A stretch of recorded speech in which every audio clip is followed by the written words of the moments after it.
90% ಯಾವ ರೈತರಿಗೂ ಯಾವ ಟೈಮಲ್ಲಿ ಏನು ಹಾಕಬೇಕು ಅನ್ನೋದು ಗೊತ್ತಾಗಲ್ಲ. This is majorly dealer driven market. ಎಲ್ರಿಗೂ ನಮಸ್ಕಾರ, ನಾನು ನಿಮ್ಮ ಶಶಿ. ಮಂಡ್ಯ ಜಿಲ್ಲೆ ಬ್ರಹ್ಮದೇವರಹಳ್ಳಿ ಹತ್ರಕ್ಕೆ ಬಂದಿದ್ದೀವಿ. ಕುಮಾರಣ್ಣ ಅವರು ಸರ್ ಇಲ್ಲಿ ಟೊಮೊಟೊ ಬೆಳೆಯನ್ನು ಹಾಕಿದ್ದಾರೆ. ಆಲ್ಮೋಸ್ಟ್ ನಮ್ಮ ಹೈಟಿಗೆ ಬೆಳೆದು ನಿಂತ್ಕೊಂಡಿದೆ. ಇಲ್ಲಿ ಸಾಕಷ್ಟು ಜನ ರೈತರು ಸೇರಿದ್ದಾರೆ. ಸೊ ಇವರೆಲ್ಲರ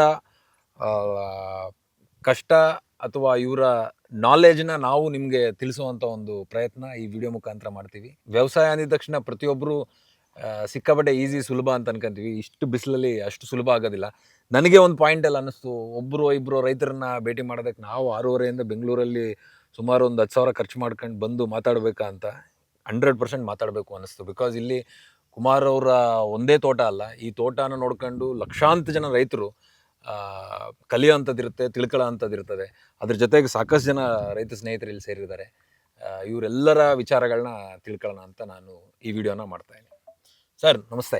ನಮಸ್ತೆ. ನಿಮ್ಮ ಪರಿಚಯ ಮಾಡ್ಕೊಳ್ಳಿ. ಯಾವ ಊರು, ಏನು ಸಮಾಚಾರ? ನಾಗಮಂಗಲ ತಾಲೂಕು, ಒನಕೆರೆ ಹೋಬಳಿ, ಬ್ರಹ್ಮದೇವರಹಳ್ಳಿ ಗ್ರಾಮ. ನಾಗಮಂಗಲ ತಾಲೂಕು, ಒನಕೆರೆಹಳ್ಳಿ ಹೋಬಳಿ, ಬ್ರಹ್ಮದೇವರಹಳ್ಳಿ ಗ್ರಾಮ. Yes sir. ತಮ್ಮ ಹೆಸರು? ಕುಮಾರ್ ಅಂತ. ಫುಲ್ ಹೆಸರೇನು ಸರ್? ಕುಮಾರ್ ಸಣ್ಣ ಶಂಕರಲಿಂಗೇಗೌಡ. ಸೂಪರ್. ಕೇರ ಪಟ್ರ ಸಮೇತ ಹೇಳ್ಬಿಟ್ರಿ. ಏನು ಹಾಕಿದ್ರೆ ಸರ್ ಇಲ್ಲಿ ಟೊಮೊಟೊ? 1068. 1068. ಓಕೆ. ಹೆಂಗೆ ಖುಷಿ ಇದೆ ನಿಮಗೆ? ಖುಷಿ ಇದೆ. ಟೊಮೊಟೊ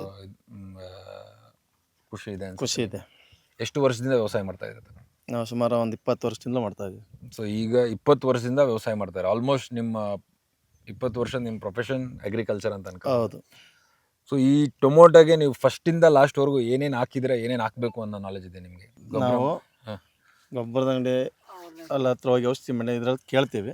ಅದು ಯಾವ ಸ್ಟೇಜಲ್ಲಿ ಯಾವ ಗೊಬ್ಬರ ಹಾಕಬೇಕು ಅಂತಾರೆ, ಆ ಗೊಬ್ಬರನ ನಾವು ಕೊಡ್ತೀವಿ. ಹಾಕಿದ್ರೆ ಸೊ ಬೇಸಿಕಲಿ ನೀವು ಗೊಬ್ಬರದ ಅಂಗಡಿಯವರು ಹೌದು ಔಷಧಿ ಅಂಗಡಿಯವ್ರ ಹತ್ರ ನಾವು ಹೋಗಿ ಕೇಳಿ ಡಿಸಿಷನ್ ತಗೊಂಡೇ ಕೊಡೋದು ಗೊಬ್ಬರನ. ನೀವು 20 ವರ್ಷ ಎಕ್ಸ್ಪೀರಿಯನ್ಸಲ್ಲಿ ವಿತೌಟ್ ಡೀಲರ್ ಸಪೋರ್ಟ್ ನೀವು ಒಬ್ಬರೇ ಯಾಕೆ ಆಗೋಕ್ಕಾಗಿಲ್ಲ ಸರ್?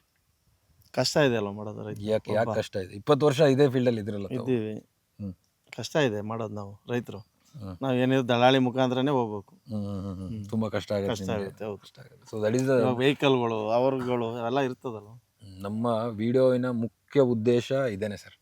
ಏನು ಅಂತಂದರೆ, ಆಯ್ತು ನಿಮ್ಮ ತಲೆಮಾರು 20 ವರ್ಷದಿಂದ ನೀವು ಮಾಡ್ಕೊಂಬರ್ತಿದ್ರೆ, ನೆಕ್ಸ್ಟ್ ಯಂಗ್ಸ್ಟರ್ಗಳು ಇವಾಗ ನಮ್ಮವರು ನಿಮ್ಮ ಹಿಂದೆ ಇದ್ದಾರೆ. ಆ್ಯಂಡ್ ಆಲ್ಸೋ ಹಿಯರ್ ಇವರೆಲ್ಲ ಸಾಕಷ್ಟು ಜನ ಯಂಗ್ಸ್ಟರ್ಗಳಿದ್ದಾರೆ. ನಿಮ್ಗೊಬ್ಬರು ಯಂಗ್ಸ್ಟರ್ ಸಪೋರ್ಟ್ ಮಾಡ್ತಾರೆ.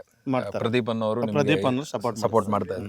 SLV Agro ಪ್ರದೀಪ್ ಅನ್ನೋರು ನಿಮ್ಗೆ ಹೆಲ್ಪ್ ಮಾಡ್ತಾರೆ. ಏನು ಪ್ರಮಾಣದಲ್ಲಿ ಏನು ಹಾಕ್ಬೇಕು, ಏನು ಹಾಕಬಾರ್ದು ಅನ್ನೋದನ್ನ. ಹೌದು. ನಾನು ನಿಮ್ಮನ್ನು ಏನಕ್ಕೆ ಕ್ವಶನ್ ಕೇಳಿದೆ ಅಂದರೆ, ಇದು ಜನರಿಗೆ ಮುಖಾಂತರ ತಿಳಿಬೇಕು. ಯಂಗ್ಸ್ಟರ್ಗಳು ನಾವು ಹಾಕೋರು ನಮಗೆ ತಿಳಿದಿರಬೇಕು ಯಾವ ಪ್ರಮಾಣದಲ್ಲಿ ಏನು ಹಾಕಬೇಕು. ಗೊಬ್ಬರಗಳು ಫಸ್ಟ್ ನಾಟಿ ಮಾಡಿದ 25ನೇ ದಿನದವರೆಗೂ ಏನು ಹಾಕಬೇಕು, 25ರಿಂದ 50ಕ್ಕೆ ಏನು ಹಾಕಬೇಕು, 50ನೇ ದಿನದಿಂದ 70 ಇಳುವರಿ ತೆಗಿಯೋ ಟೈಮಲ್ಲಿ ಯಾವ ಥರದ ಗೊಬ್ಬರಗಳು ಹಾಕಬೇಕು ಅನ್ನೋದು ಜನರಿಗೆ ಹೇಳಬೇಕಾಗುತ್ತೆ. ನಮಗೆ ಅಂತಲ್ಲ, ನಮ್ಮ ಭಾರತದಲ್ಲಿ ದೊಡ್ಡ ಸಮಸ್ಯೆ ಆಗಿರೋದು ಅಂದರೆ ಇದೇನೆ. 90% ಯಾವ ಫಾರ್ಮರ್ಗೂ ಕರೆಕ್ಟ್ ಇಲ್ಲ ಬ್ರದರ್, ಗೊತ್ತಾ? 90% ಯಾವ ರೈತರಿಗೂ ಯಾವ ಟೈಮಲ್ಲಿ ಏನು ಹಾಕಬೇಕು ಅನ್ನೋದು ಗೊತ್ತಾಗಲ್ಲ. This is majorly dealer driven market. Dealer ಇಲ್ಲ ಅಂದ್ರೆ ಆಗೋದಿಲ್ವಲ್ಲ ಸರ್.